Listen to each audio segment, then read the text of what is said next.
Wander Wealthy Podcast, episode 69 with Holly Johnson.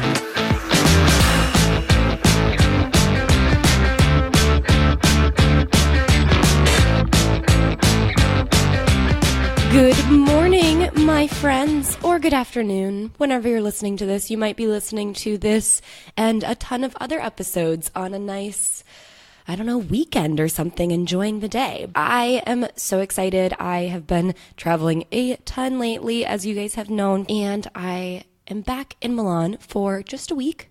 Over the weekend, my boyfriend and I are going to be going down south to Sicily for a wedding, so we're super excited about that, to get away. I can't wait. It's going to be fun, and right now, I'm just living my best life. It's been quite the transition for me personally, living in Milan, living in Italy, and I'm just kind of figuring out what works best for me and how I'm going to keep going with it, because I love it and also I struggle with it. So enough about moi. I would love to introduce you to today's guest. Her name is Holly Johnson, and she is one half of the blog clubthrifty.com.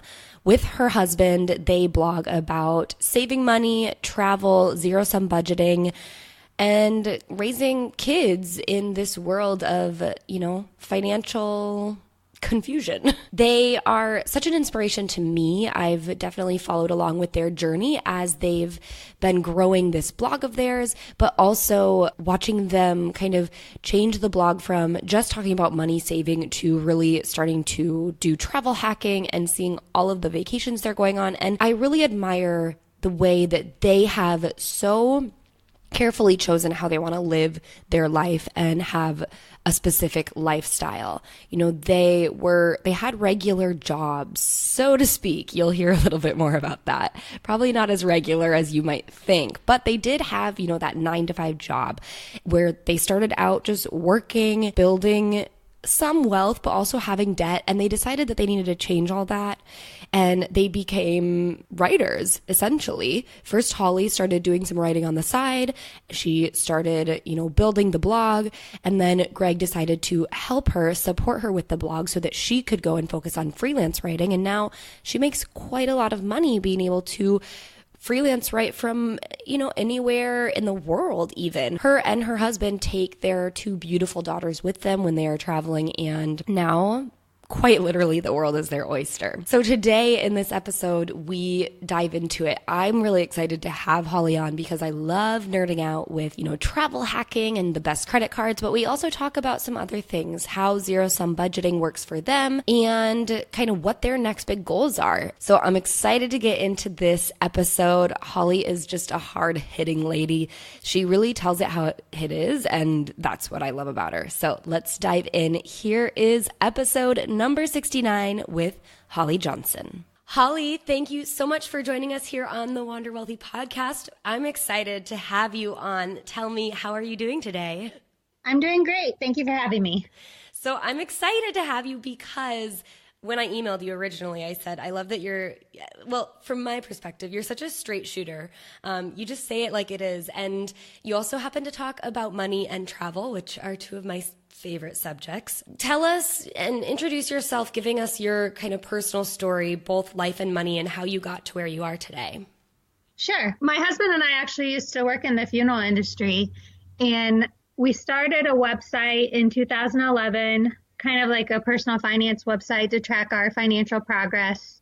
And I branched out into freelancing from there and started writing full-time, left my job in the mortuary at a certain point to write about money and travel, which are my personal interests. I also write about higher education and insurance and all kinds of other topics because I write full-time.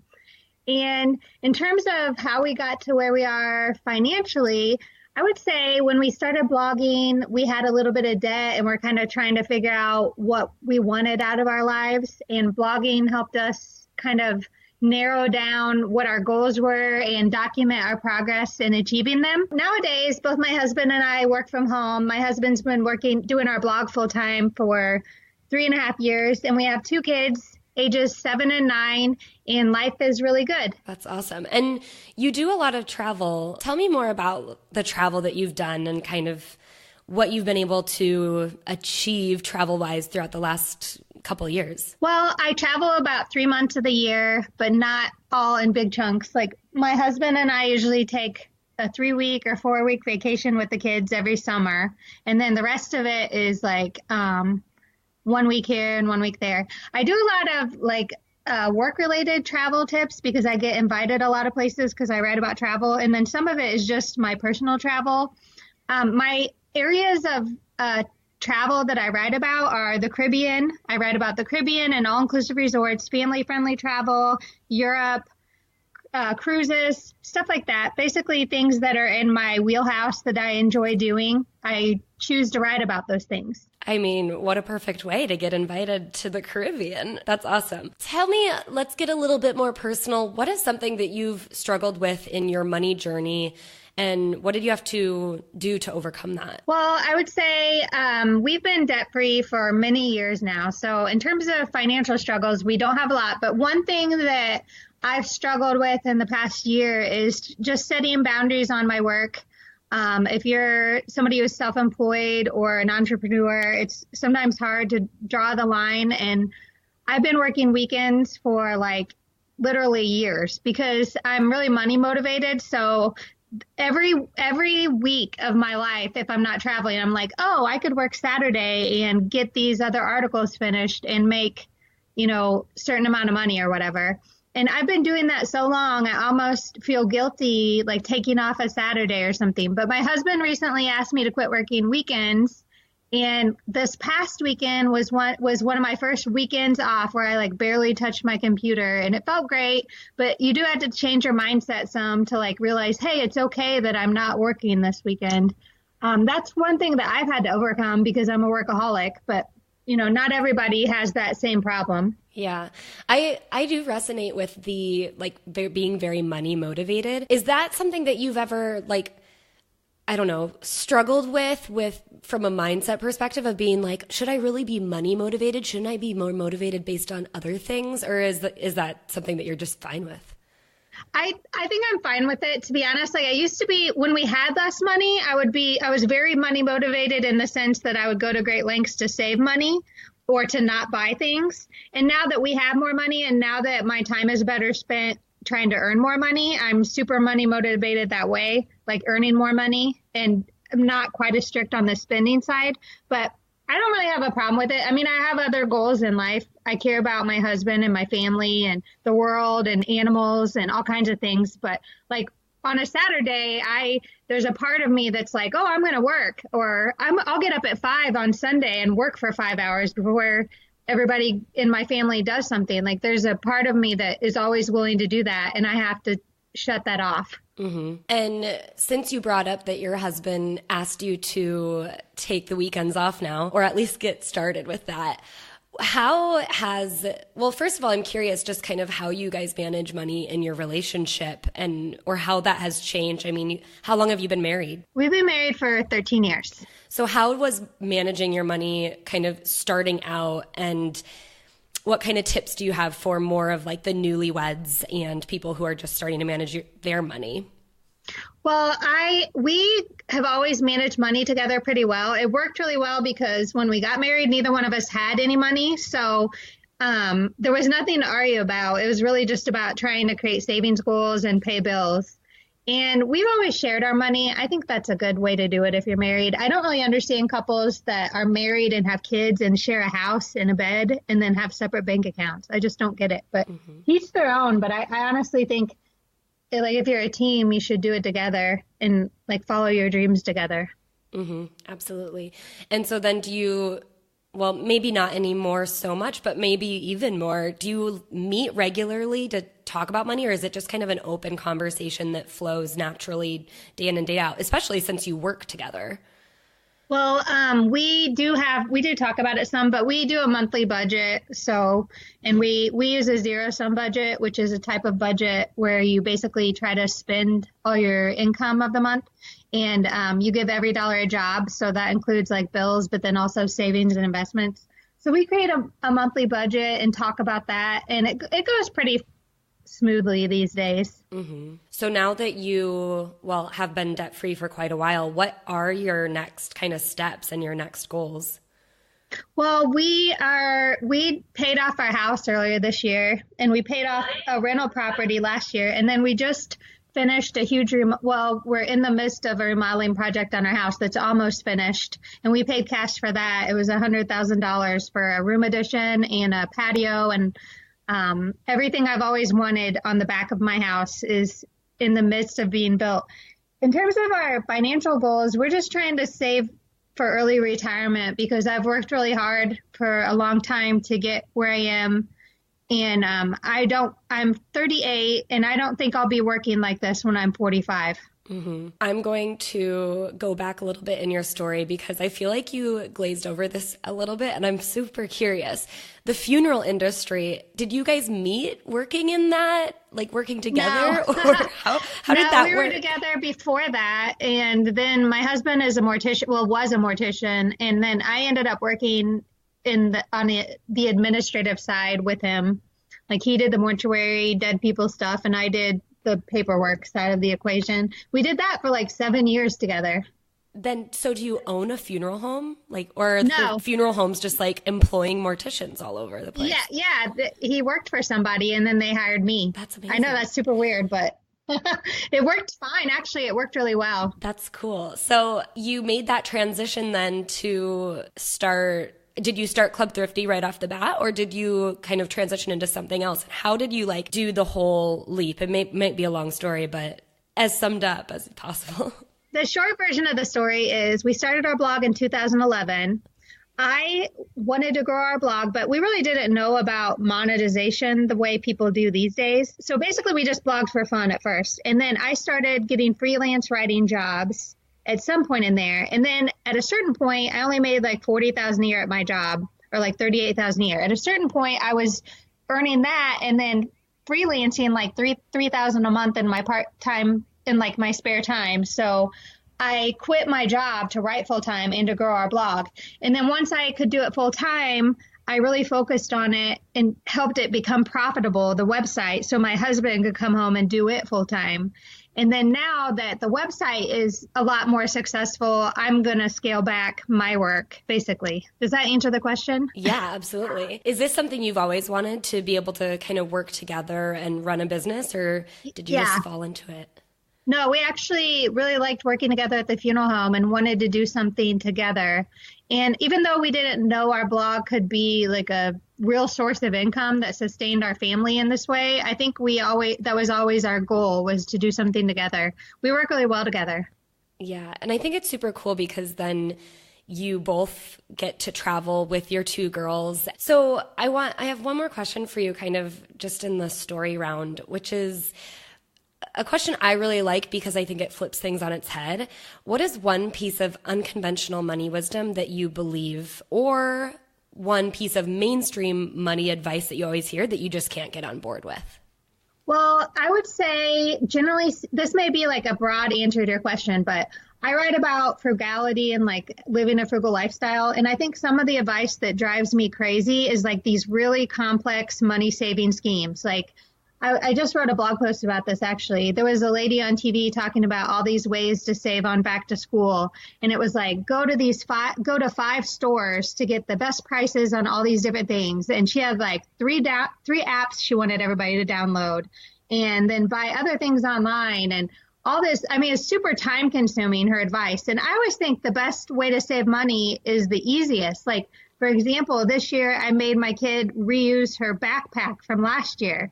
And that saved what, $20-$30? Yeah. That saved way more money than me like spending my entire weekend driving from the Dollar Tree to Meijer to who knows where. I just think people try to make it too complicated. And that's always stuff that I don't get on board with. Yeah, I hear you. I feel like, and I'm not a parent yet, so I can't make this statement without probably getting backlash, but I do feel like parents want to be able to provide their kids with everything they want, but then also save the most money. So they like to hear oh, I'll just download these 100 apps and then waste a bunch of my time. When in reality, it's or just tell your kid that they're not going to get a new backpack. Right, exactly. And a lunch that made them reuse their lunch boxes or one of their lunch boxes. That was way more saving than all the other tips could provide. I'm sure it'd be like $1 here, $1 there. And Yeah. let's get into the tangible tips around. You guys, like I said, write about money and travel, and I'm super curious on specific tips that you might have for people who are looking to save money on travel. What do you got for us? What are your 3 best? Well, my first one is obviously we pursue credit card rewards. And I think specifically when it comes to travel, like if you're just going to focus in one area, it's really helpful to earn airline miles because you can save by getting a cheap hotel or stay in a hostel or like a cheap bed and breakfast. But there aren't a lot of ways to save on airfare outside of like super discount airlines. So I think that's one of the things we focus on for our long haul type travel is earning airline miles because we travel, 4 deep. So our flights when we fly to Europe or wherever would normally cost $6,000 just to get somewhere. And that's a lot of money that we can save for something else. Right.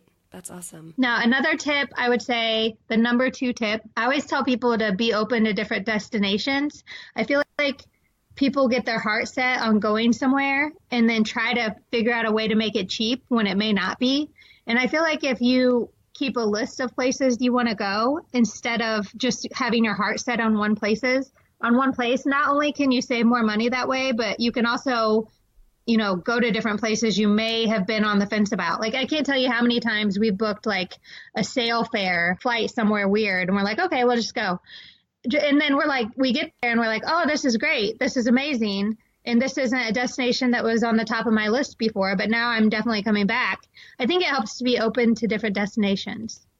Yeah, I do feel like, especially people, now that I'm coming to you from Italy, and I can't really speak for Europe because I don't know so many people, but I do feel like in America, first of all, America is huge, so there's so much to explore.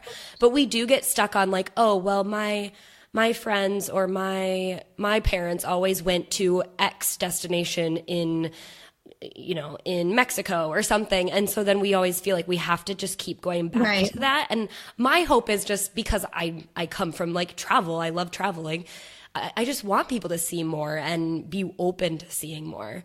Yeah, I agree. There's some places I like to go back to over and over again, but I always try to go, several new countries a year. Mix it in. I wanted to go back to the airline miles because I did have a couple follow-up questions. One is, so I've talked about travel hacking a little bit in my various channels, but I get a lot of follow-up questions from people. So I'm always wondering what some people who do travel hacking a little bit more than I do, what their perspective is. I get a lot of people asking me questions about like, which credit card is the best? And we don't have to get into specifics, but I personally don't, pick the card for like the spending. I'm always picking the card for the bonus. What is your approach on that? Well, I agree with you. I love sign-up bonuses, so I always am getting new credit cards, but I tend to like really flock to certain programs. I like flexible rewards programs. My favorite is Chase Ultimate Rewards. I think anybody who reads what I write knows that because of all the transfer partners, because I love flying Air France to Europe and flying Southwest to the Caribbean, which are the 2 major areas that I write about and travel to most. And then you can also book travel through the Chase Ultimate Rewards portal or cash them in for gift cards and cash back if you want to, but that's not the best. But anyways, I hate when people earn airline miles and then find out they can't find the award availability they want, or they can't use them for the dates they want because they're blackout dates.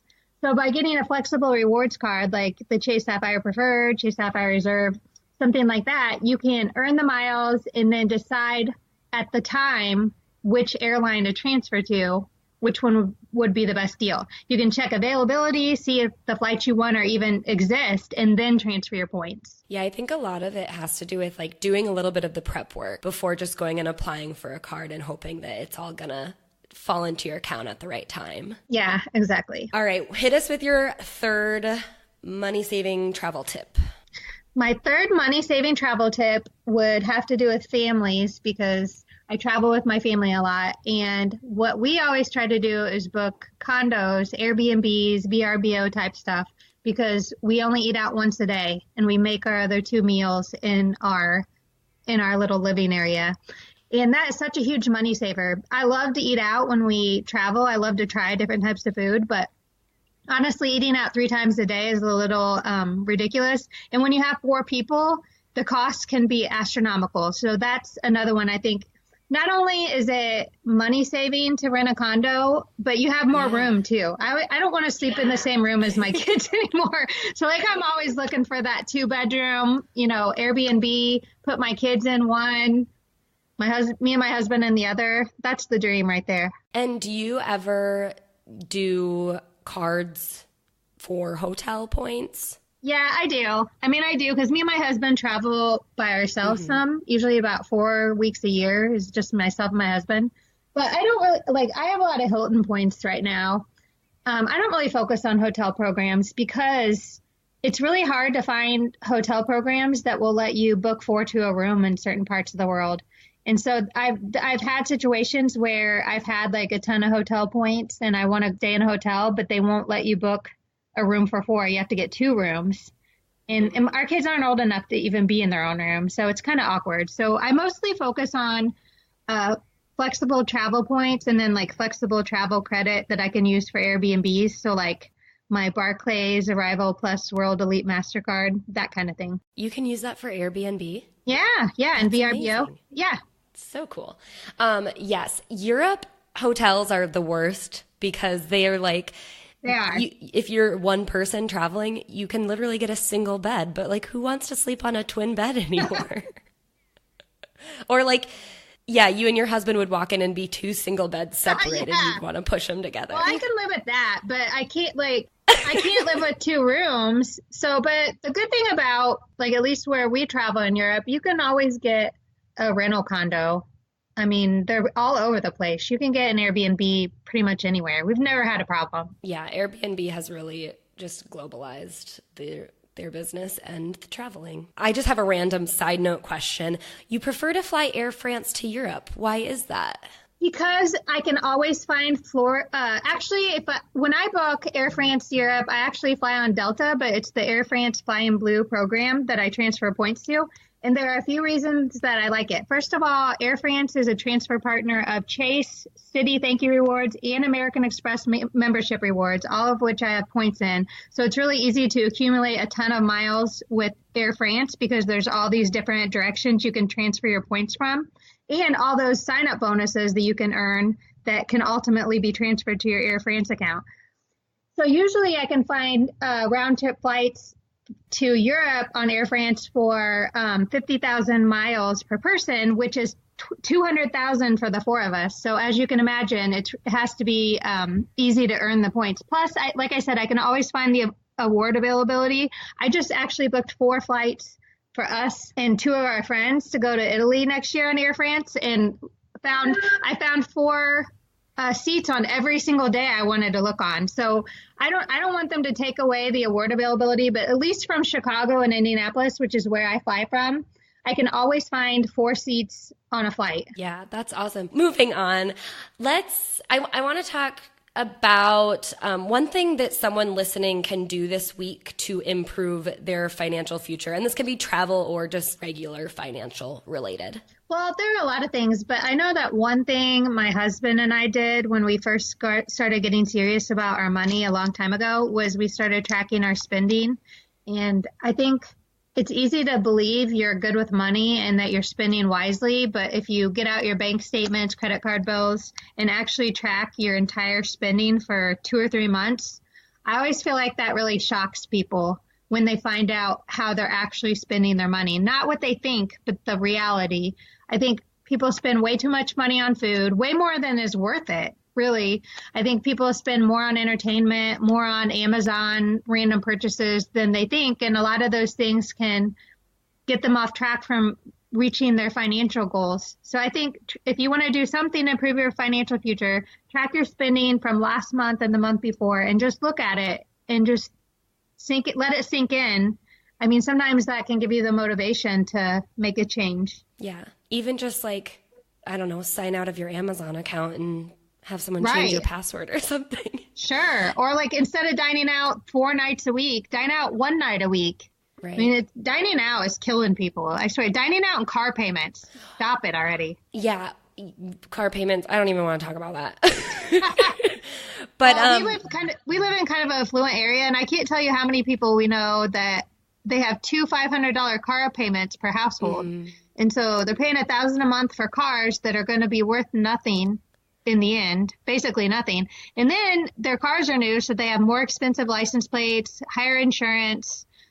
Every time somebody hits it at the grocery store, they freak out that they got like a ding or something. I don't get it. I don't either. I mean, I do think that like the shitty part of that is just everyone just wants to fit in with everyone else. And it's such a shame. But like when, even me living in Chicago, if someone, well, you just see all these nice cars driving by and I don't know, you probably get this feeling of like, oh, I need to measure up. And I was like, when I was living in Chicago, I was like, hit my car all you want because this is a city car. It is meant to be sideswiped by bicycles. But it is a shame. I think the other thing that really hurts people, like in that same regard as dining out, is now how easy it is to get takeout and like takeout delivered to your door. Right, like DoorDash. Yeah. You have that? Oh, well, in Chicago, it's like DoorDash, Uber Eats, Postmates. Uber Eats. There's literally like 10 different food delivery services. So any restaurant you needed, you could get it delivered. But it was probably $15 extra on top just because like you had to spend an additional amount of money and then you also had to like tip and pay the fee. So it just is crazy what people will pay for the cost of convenience, but it's also crazy how much you could actually save for the cost of just putting in a little bit of effort. Yeah. Cool. Okay, Holly, let's get into the quick and dirty Q&A round. We're going to move on to my favorite question, which is the confession time. It's just kind of a moment to, especially when I interview people who talk about money all the time, are financial experts. It's the time for us to share our own embarrassing, kind of humbling money stories or money moves or whatever. Maybe it's just a thing that you don't spend money on that other people would be like, wait, what? That's gross. And so just to share that like we do these things, we make mistakes or we do the crazy things, and it's okay for everyone else to do that too, because I think people get really ashamed of their own money missteps. So tell me, if you've prepared one, what is your money confession? Well, I wouldn't say I've made a lot of money mistakes recently, but I did just buy something expensive that is totally unnecessary. Like I said, we've been remodeling our house. We added a room and we're putting in a really nice paver patio and stuff. And then I had the contractors pour a 10 by 13 concrete pad, and I bought a $7,000 hot tub. And the reason that sounds crazy, lots of people do that, but I'm a frugality blogger, and people are pretty judgmental of my purchases sometimes. But I got it. I'm not sorry. I've always wanted one. I paid in cash, and I'm going to enjoy it. I love that. Girl, soak in your hot tub. That is so funny. Okay, so an eye for an eye.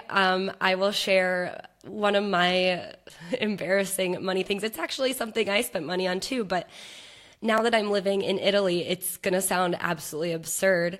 I have been obsessed with, I love coffee. And the way they make coffee in Italy is obviously different, or the way they enjoy coffee in Italy is very different than the States. Like, yes, it's absurd to them that anyone would want to sip on their coffee slowly and let it get like lukewarm. Right. Oh yeah. I can't tell you how many times in Italy I've sent my husband out for coffee, and he's come back with like a tiny little cup of espresso and like a tiny little like to-go cup. I'm like, what the hell is this? Yeah. Sorry, I didn't mean to interrupt you. No, it's so true. And I just love it when people understand my pain, because yes, all I want is just some to-go coffee that's going to last me an hour so that I can drink it while I'm working. But I said that to my boyfriend, and he was like, are you kidding? A coffee break is like stop and take a break and drink your coffee and then go back to work. And I was like, I would waste so much time if I drank my coffee like that. Right. But anyway, I like to make a lot of my coffee at home, and I've been newly obsessed with oat milk. I don't know why. It just tastes better to me than almond milk, but I don't like to drink regular milk because I'm crazy. And I didn't know, come to think of it, they probably do have oat milk, and I just don't know what oat milk is translated into Italian. I'm sure I could figure that out, but I just didn't even think that they would have it. So I Amazon primed, not even primed, I don't think. I Amazon shipped some oat milk, probably from Sweden, because it's this Swedish brand, but we have it in the States. And it was like $30 for 3 liters of oat milk. And I was like, you know what? I'm going to indulge in this oat milk so much. It's going to be totally worth it. It probably is worth it. It is. I still have 2 liters left, and I bought it quite a while ago. So the good thing about oat milk is that it lasts. It's just oats, so it's like can't really go bad. All right, let's move on in the Q&A round. What is one non-negotiable money indulgence that you refuse to cut from your budget? Well, I started using Instacart for grocery delivery about a year ago, and that doesn't sound very frugal, but it actually helps me stick to my grocery shopping list versus going to the store and like the kids throwing a bunch of stuff in the cart. So I don't spend anymore, but I will never go to the store again, and I'm not negotiating on it. I hate the grocery store. I think it's so stupid to go walk up and down every aisle, put everything in your cart, bring it up to the conveyor, stand in line, put it all on the conveyor, put it all in your cart, go outside, put it in your car, bring it home, put it all away. I mean, it's insanity. And once I used Instacart once, I was like, oh my God, I'm never going back. And I don't think I really have. That is so funny, because I remember when I was a child, that was like my favorite thing to do, was go add a bunch of random stuff to my mom's grocery cart. So yeah, it probably is way more money saving than the cost that you pay to just have your groceries delivered. I think it's about the same because I tip and then there's a service fee, but it saves me time, and that time is worth more to me than the, $20 or whatever. Yeah, absolutely. All right. Other than Instacart, what is one 100 or less dollar investment that you firmly believe has helped you get ahead? This is kind of falls in the same vein, but I have somebody clean my house every 3 or 4 weeks. And that's another thing that it's helped me get ahead because I'm not spending my weekend doing it. I'm not spending my work day when I could be making money doing it. My husband and I used to get stressed, oh, the house needs to be clean. Who's going to do it? And now we don't. So I feel like it's helped our relationship. It's helped me be more productive during work hours. It's helped me not have to worry about the house on a Saturday night when I could be relaxing. So I don't know if that's an investment, but it feels like it. I think it is. What is the first thing you do when you wake up in the morning and the last thing you do before you go to bed? My husband and I get up at 6:15 and exercise, and we're not exercise freaks or anything, but we're pretty sedentary in our work day. I just sit here and write all day. So if I didn't exercise, I'd probably be really unhealthy. And I also feel like it kind of sets the tone for the day. It makes me feel really positive when I first wake up. And when I don't, which is pretty rare, I can tell the difference in my attitude. So we get up and do an exercise video. Right now we're doing what's it called? It's on Daily Burn. There's different exercise classes you can do on there. Sometimes we'll do T25 for a while or something like that. Usually it's around 30 minutes. Before bed, I don't know. I watch TV. My husband watches terrible television. And I fall asleep. What kind of terrible television? Just reality TV or, documentaries about murder, stuff like that. Hey, there's nothing better to fall asleep to than learning about how you could possibly get murdered. Right. All right. What is your favorite tool or book or app that you would recommend? Let's do financial if you have one. I like Personal Capital. It helps you track your net worth. And I think your net worth is really important because a lot of people have a rough idea of how much debt they have, but they don't know what their assets are worth. And they don't know how those two things align with each other. So your net worth is obviously all your assets minus your liabilities. So if you're someone who is paying down debt and also trying to invest for the future, your net worth is something you can track to see the progress that you're making. And Personal Capital is free, so you can sign up and just watch your net worth grow, kind of give you some momentum. Awesome. And Holly, tell us where we can find you.